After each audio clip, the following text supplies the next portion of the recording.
Who is wise and understanding among you?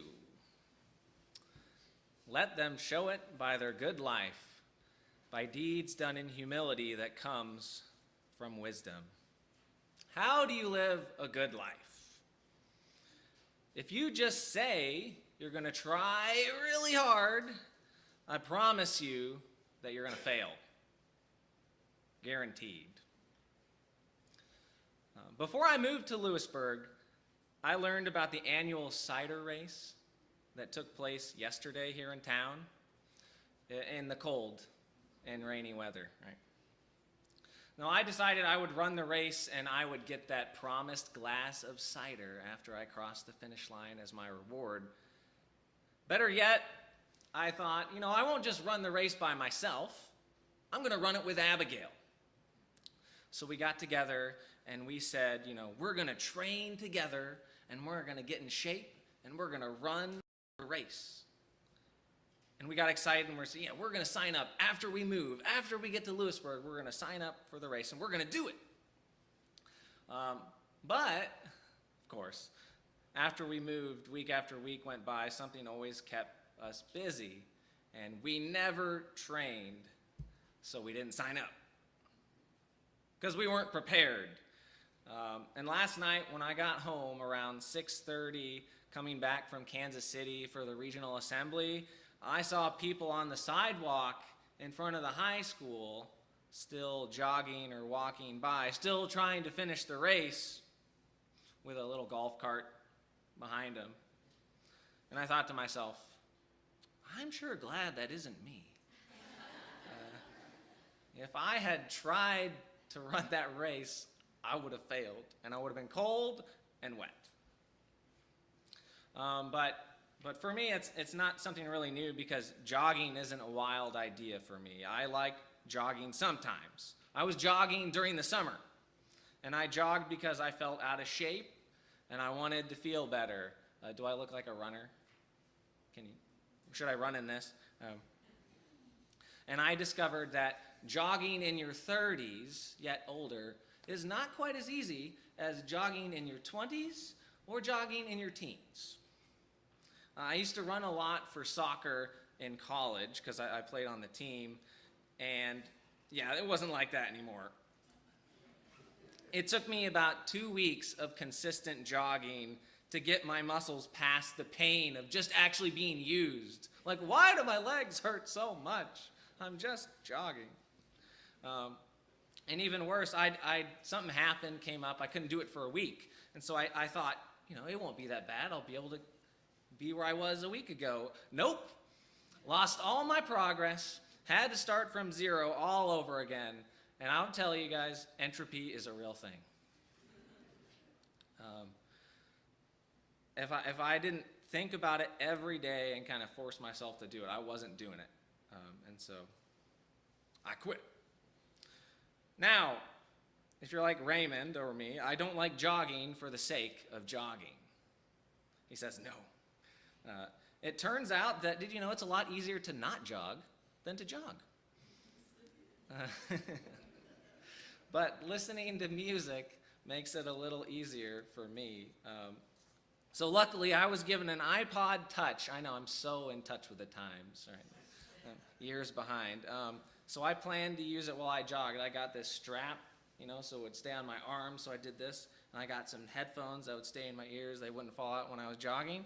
So I loaded up my iPod with music I listened to a lot, and I bought when I was like in middle school and high school. What would be on your iPod? One of the first CDs I ever got was a gift from my older brother, Jonathan. Immediately after I had gotten an electric guitar in 7th grade, he bought me the Led Zeppelin BBC live sessions. He's like, you want to learn how to play guitar? This is the stuff. So, the Immigrant Song, Communication Breakdown, that made it on my iPod. Though the first CD I remember ever buying for myself is kind of a cringer, is Third Eye Blind. And I'm a 90s kid, so I also put on Metallica, Smashing Pumpkins, Rage Against the Machine. If it was my dad, it would have been The Doors. Now, a lot of this stuff I hadn't listened to in a long time, but the lyrics, they just came immediately back to me. You know, you listen to a song you haven't heard in a long time, you're like, oh, I still know this song. I can sing it. There's just, I don't know what it is. There's just something about stuff you don't have to think about. You just know it. And I tell you, I don't think I put anything new on my iPod. Nothing brand new. Like, I want to put some new music on. It was all old stuff that I already knew, stuff I already heard probably hundreds of times over and over again. Why did I do that? Have you ever been to a concert and thought, I wish I could play the guitar or piano like that person? They were amazing. And when we say that, I don't think we really mean it, because we don't want to have to do all the things that that person did to be able to play the piano or guitar or whatever in that way. Because all we see is the performance. We don't see all of the practice that goes into it. Realistically, I'm just okay at guitar. I'm not really good. Like I said, I got a guitar in 7th grade. I didn't stick with it. I picked it up again in college because I got really motivated.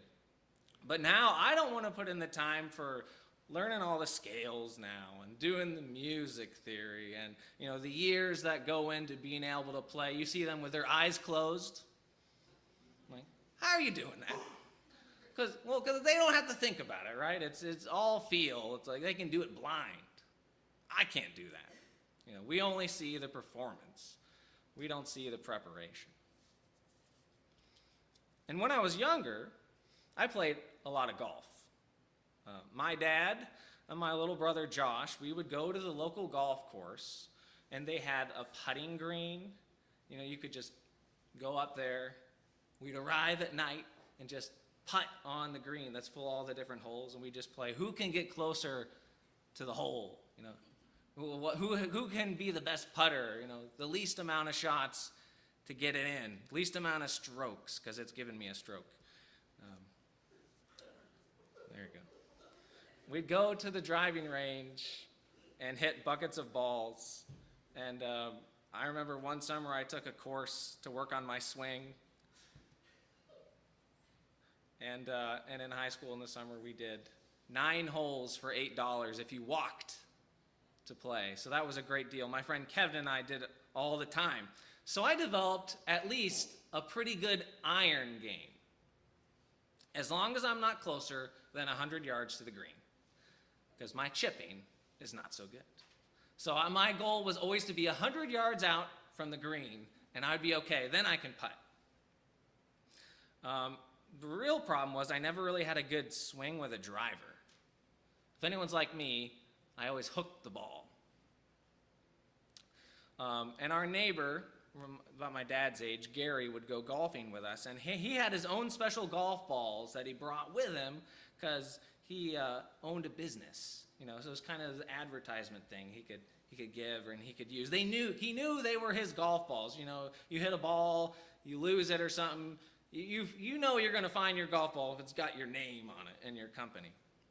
So one day on a course that's got fences alongside and then houses, he hits the ball off the tee and you hear it break something. Shattered, right?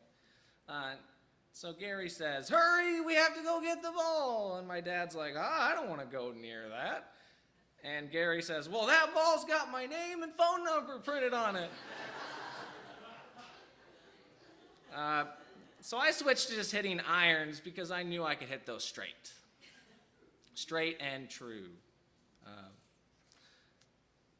The thing you learn is that your best golf swing comes when you've done it so many times that you don't have to think about it. It's just natural. It's just good mechanics. And they say you have to trust your swing. So if you start thinking about your swing when you go up to hit the ball, you're like, oh, do I do this or do I do this? Or like, you're going to mess up. Like, you're gonna fail because you're thinking about it. Similar to playing the guitar or the piano. If you start thinking about these things, having to make choices, it's going to be a lot more difficult.